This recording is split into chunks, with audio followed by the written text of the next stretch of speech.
আসসালামু আলাইকুম গাইস, এই যে দেখেন আজকে ডিমের চচ্চড়ি বানাইতেছি। এটা একটা ডিমের চচ্চড়ি, পেঁয়াজ পিরা লইছি। এটা একটা ডিমের চকসাগা, আরবিতে একটা ডিমের চকসাগা। আর আমাদের সবাই ব্যাঙ্গে চিরা বানাইছি। এই যে দেন ডিমের চচ্চড়ি, এটা দিয়ে আমি রুটি দিয়ে খাইব। এই দেখেন ডিমের চচ্চড়ি,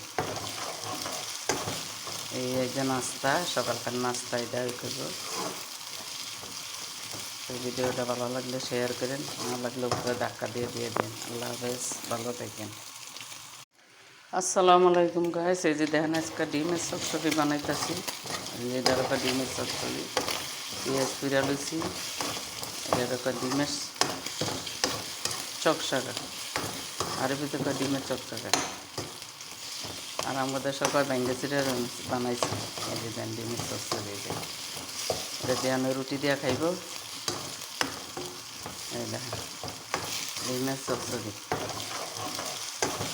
এই যে নাস্তা, সকালকার নাস্তা এটা করবো। ভিডিওটা ভালো লাগলে শেয়ার করেন, না লাগলে উপরে ধাক্কা দিয়ে দিন। আল্লাহ হাফেজ, ভালো থাকেন।